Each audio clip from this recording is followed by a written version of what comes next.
The Washington Post revealed in a report this week that an attack that was carried out in April of this year by the Iraqi resistance against an American military base in Erbil in the Kurdistan region of Iraq.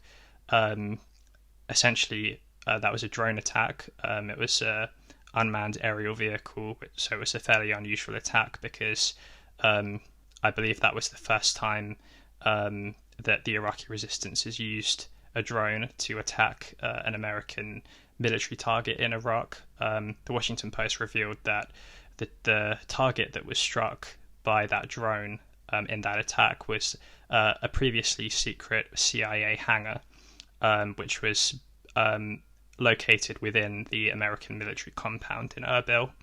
The drone essentially struck this secret CIA hangar. There were no casualties in the attack, but as I said, it was unusual because it was the first time that a drone had been used. I think what's interesting about this is that it reveals what some would call a conspiracy theory, which is actually very far from conspiracy theory, which is that the CIA is indeed operating in Iraq, and the CIA has been operating in Iraq for a very long time. And it's not exactly a surprise that the CIA hangar was struck, if indeed it was targeted. And it seems to have been targeted, at least that's what the Americans believe. The American officials who are cited in the Washington Post report clearly believe that this was an intentional target by the Iraqi resistance, that they had struck this CIA hangar, and that's one of the reasons why it seems to have alarmed officials in America so much, is because this hangar was supposed to be a covert location, but clearly, according to them anyway, because they believe it was a deliberate target, the Iraqi resistance had knowledge of this target and struck it with precision, and the Americans were unable to track the drone allegedly once it got within 10 miles of the base, but it's possible that the Americans weren't able to track it at all. What it reveals is that the CIA is operating in Iraq, and Iraqis would have very legitimate reasons for targeting CIA assets in Iraq.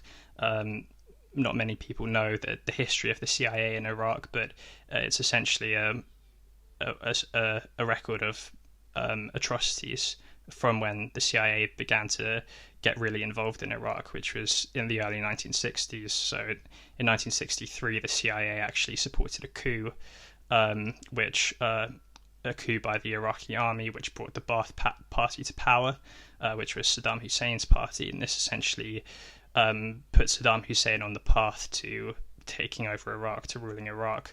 Of course, Saddam was a brutal dictator who viciously crushed any opposition to him. And the CIA in the 1960s, after they supported this coup which brought the Ba'ath Party to power, the CIA supported Ba'athist death squads who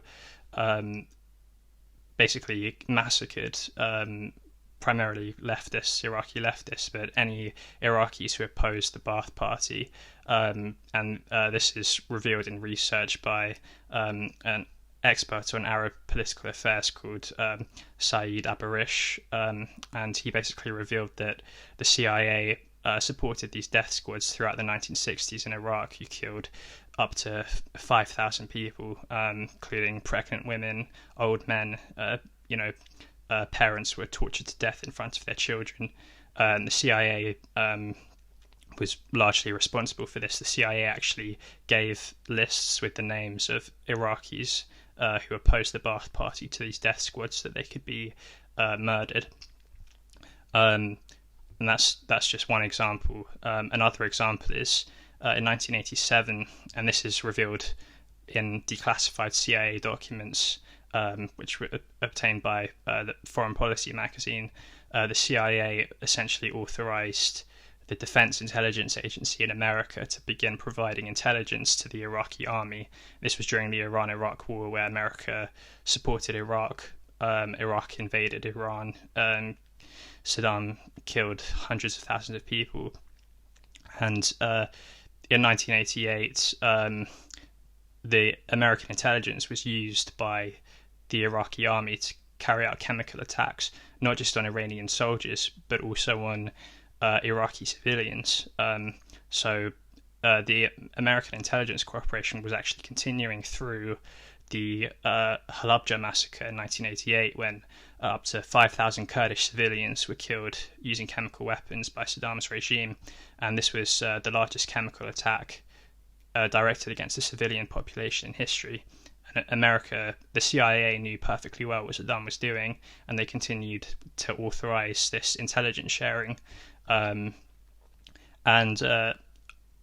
What's probably more well known is the CIA's role in Iraq after the 2003 invasion and occupation, where the CIA was one of the agencies which was operating an Abu Ghraib prison, which is very notorious. This essentially a torture chamber set up by the Americans after the invasion of Iraq, where Iraqis were raped and tortured, including children.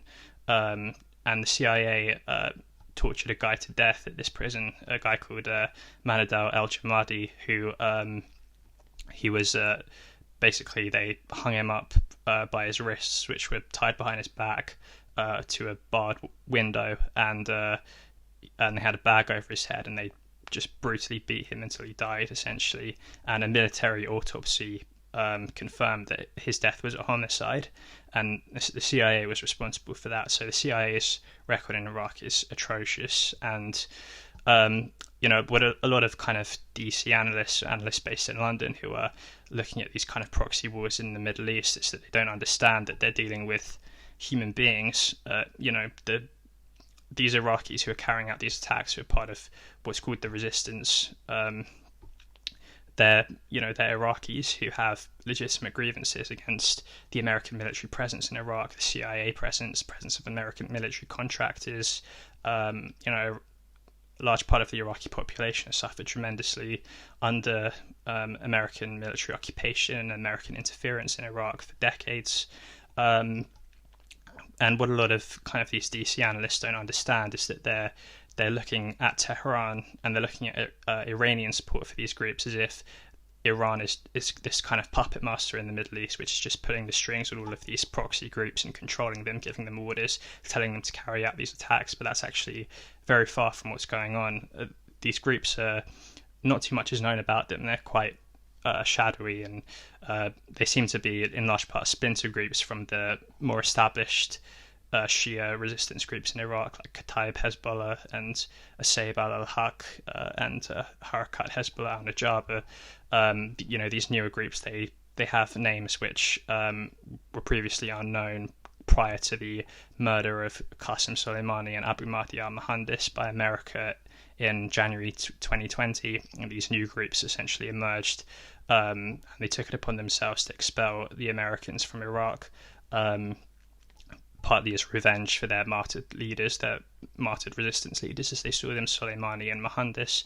And that's another, angle of this, which is not discussed very well in kind of Western discourse, is the fact that Qasem Soleimani was not just an Iranian general, Iranian government official. He was seen as this kind of very significant figure by mostly kind of Shias outside of Iran in places like Iraq, South Lebanon, and not just among Shias, but also in Gaza, for example, where the population is overwhelmingly Sunni. There are sections of the population which also have a large amount of respect for Soleimani because of the role that Soleimani played in providing weapons to the resistance in Gaza, Hamas fighters, Islamic Jihad fighters. Many of them have a lot of respect for Soleimani. And in the Middle East, it tends to be kind of supporters of what's known as the resistance axis, which is a kind of network of resistance groups in the region which receive support from Iran in Iraq, Yemen, Syria, Palestine, Lebanon, supporters of the resistance axis, primarily Shias, but also some Sunnis, Christians, other sects, which have a lot of respect for the role that Soleimani played, particularly in Iraq. The units within the PMF, the coalition of paramilitaries which played a leading role in fighting ISIS and prior to that, some of them at least had a background in fighting the American occupation. They have very close, the units which are backed by Iran at least, have very close ideological connections to Iran and military connections to Iran. So obviously they were going to respond to the assassination of Soleimani and of Abu Mahdi al-Mohandes, Iraqi commander in the PMF, and their response has been to try to expel the Americans from Iraq. And this is, but that doesn't mean that Tehran is giving them orders. I mean, these are, as I said, fundamentally Iraqi groups made up of Iraqis who have legitimate grievances and are fulfilling what they see as their responsibility to expel the Americans from Iraq, which they see as a national, moral, religious duty. And that's another kind of aspect of this which isn't discussed very well, is that many people, many kind of Western analysts believed that after Soleimani was murdered, and Iran struck the Ain al-Assad military base in Iraq, America's Ain al-Assad military base in Iraq in January 2020, that was the end of the story. America had won the battle, so to speak, and Iran's response was over. But Iran and its allies are definitely playing the long game. They're very patient, and that's, it's the opposite of the mentality in Washington and Tel Aviv, where they just look for immediate victories and short-term gains. They're just looking to the next day. But Iran and its allies are very patient. They're trying to further this ideological agenda in the Middle East, which is about kind of eroding American hegemony and Israeli hegemony, and they're very good at it.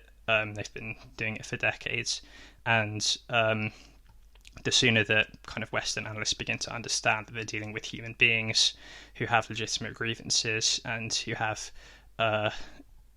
ideological reasons and moral reasons for what they're doing, the better, because then we can actually begin to have a discussion about this, which isn't just focused on Iran being this kind of boogeyman which is pulling the strings of all of these groups in the region, but actually look at it in terms of human beings who have grievances, who are responding to foreign occupation by waging an armed struggle.